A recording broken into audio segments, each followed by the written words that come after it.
Today in Cincinnati, stunned city officials are trying to learn what went wrong last night outside a rock concert by a British group called The WHO.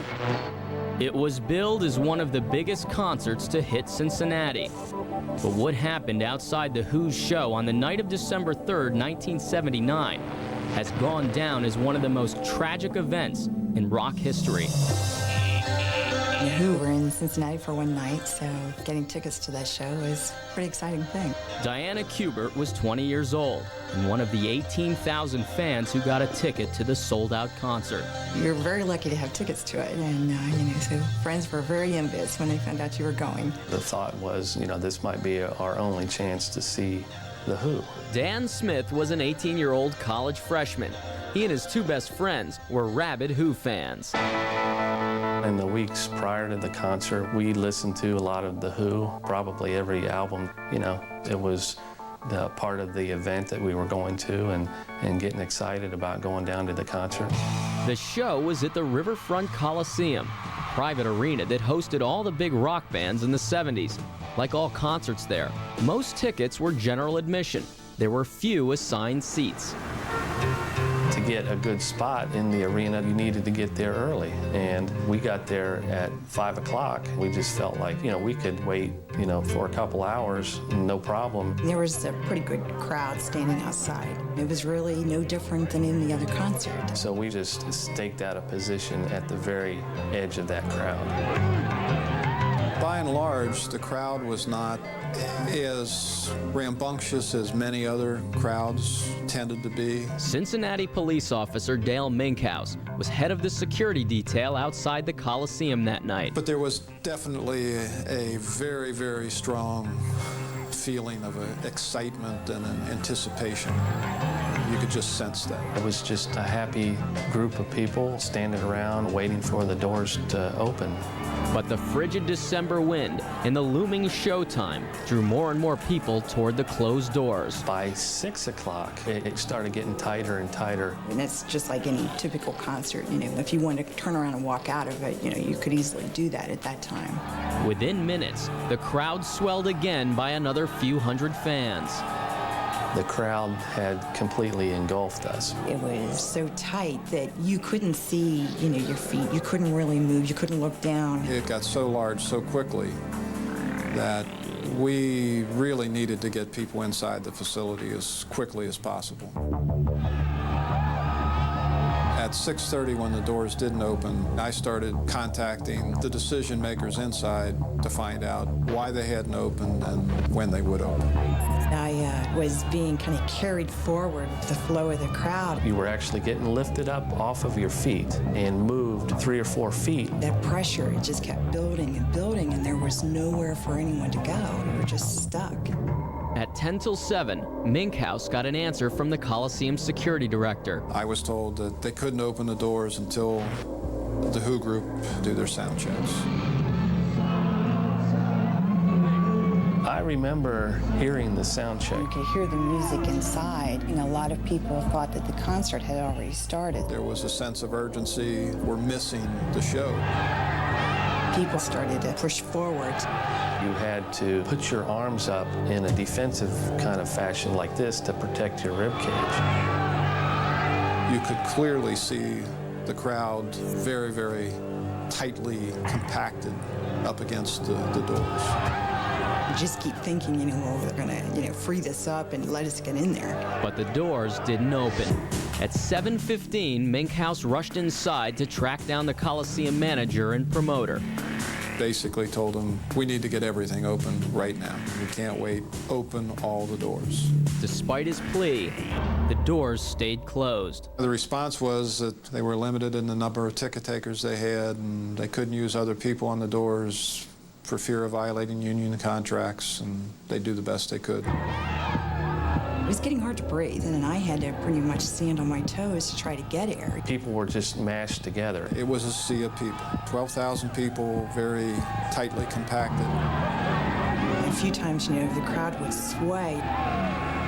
When this crowd movement would occur, it would kind of release all that heat, and like a ball of steam, would just puff out of the crowd. A few people passed out standing up. Then, I mean, you really start to panic.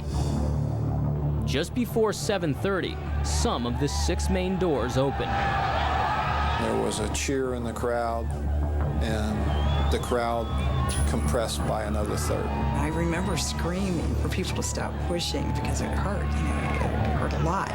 There were groups of people that were just saying, back up, back up. All of a sudden, my body started going forward with the crowd. I was within 5 feet of the doorway. I started getting a little bit closer to that area right in front of the door. All of a sudden, I could feel that there was something down on the ground. I could see this pile of people. My body started going forward, but my feet was hung up on something on the ground. There was movement to the pile. And that caused me to completely fall forward and land on the concrete. When I was laying there, I remember, seeing people going over top and going in through the door. I could feel, their shoes, just kind of grinding up against the bones of my legs. Someone had fallen on my head, and that was the scariest moment, when I couldn't breathe. I was frantically jerking my head from side to side, trying to get air.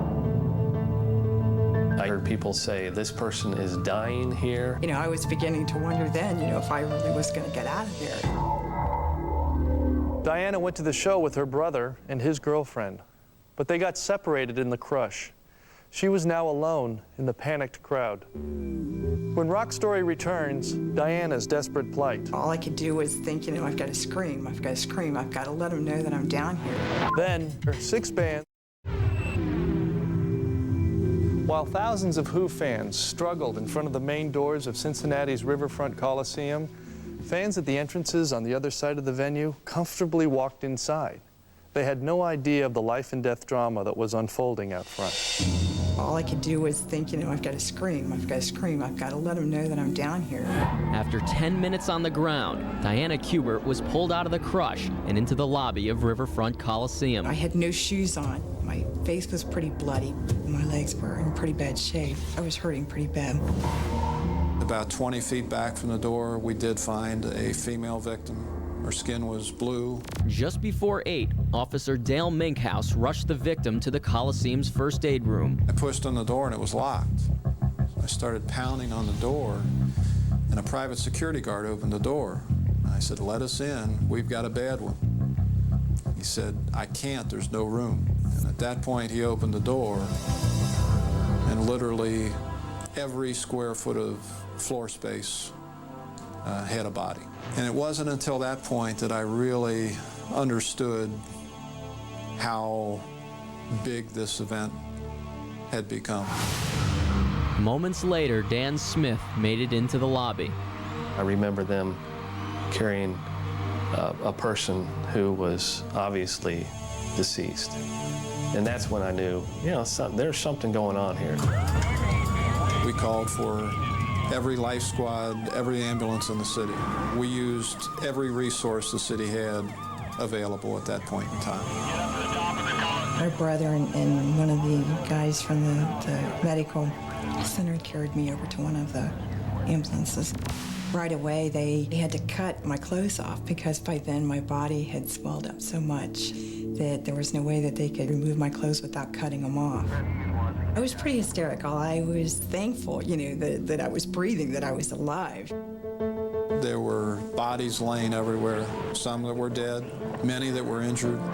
The scene was shocking. Bodies littered the entranceway. There was a news flash that there were 6, 7 dead people at the Riverfront Coliseum at the concert. Paul Wertheimer was the public information officer for the city of Cincinnati. He got to the scene around 8:30. When I arrived, they were still removing some of the bodies.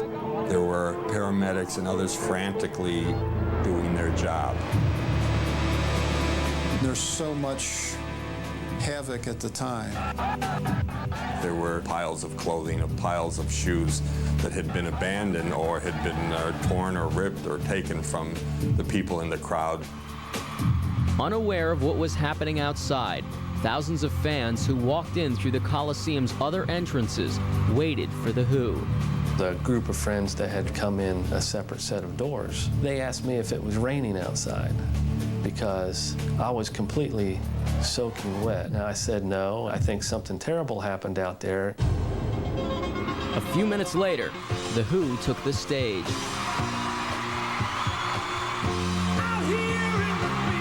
I was enjoying the concert, but I didn't know the enormity of it at that time. And there were two worlds going on.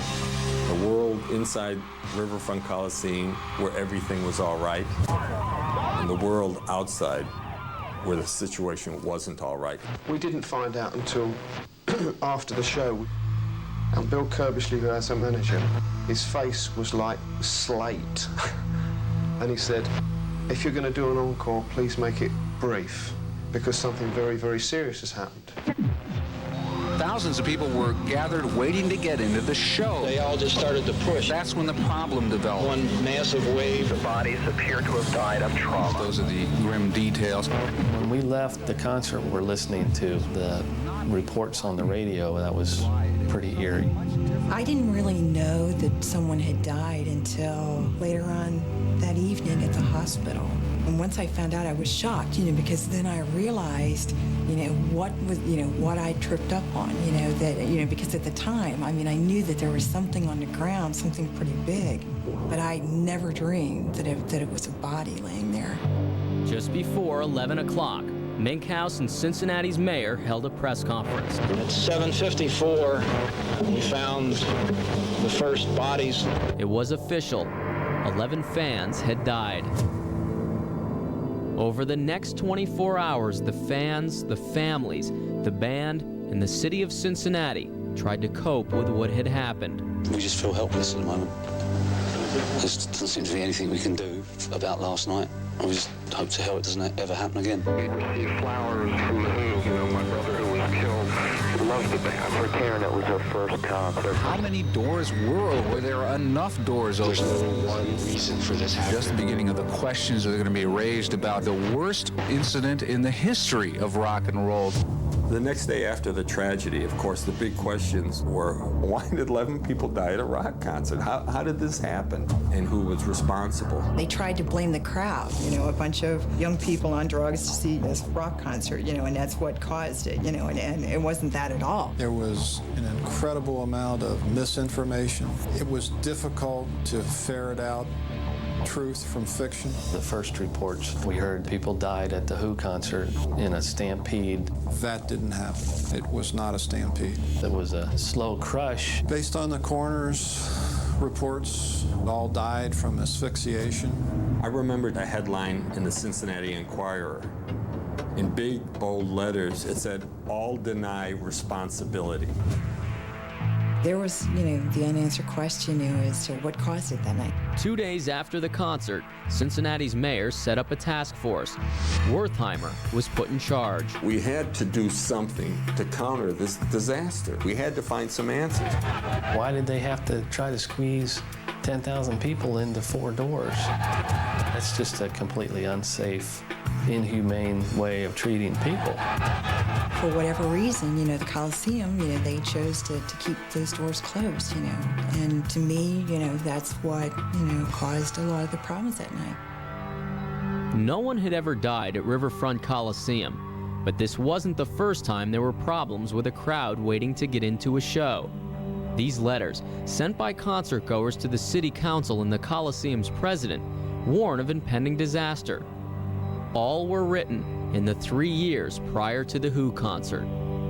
There was a history of problems with the Coliseum, of abusive treatment of fans. There were complaints not just from fans, but from parents and from adults who had gone to events there and seen how it had been run.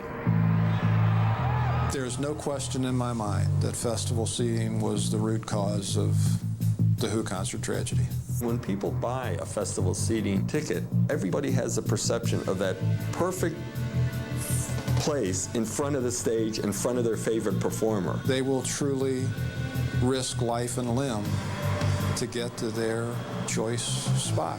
It is nothing but an accident waiting to happen.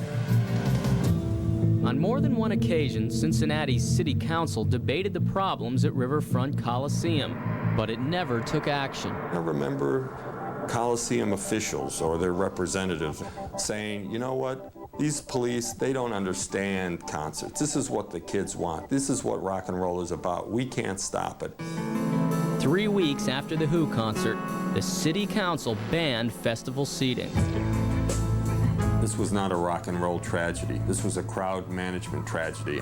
Shortly after the concert, the victims' families and the injured filed a multi-million-dollar civil suit against the city, the Coliseum, the promoter, and the Who. But the case never went to trial. The defendants' insurance companies settled out of court for an undisclosed amount of money. None of the parties was forced to publicly take responsibility for the events that claimed 11 lives. I was disappointed that it never, went to trial because I was really hoped that, the truth would come out. Nobody's come forward to repent. Nobody's come forward to say, I'm sorry. And because of that, there's still a wound suffered by those concert goers who were there. It's something that will always be with me. It's a real unique thing. It wasn't a natural disaster that we didn't have any control over. It was a preventable thing. It's a piece of my life that is always going to be there. It'll never go away. It's my day in infamy. I don't ever want to see anything worse than that.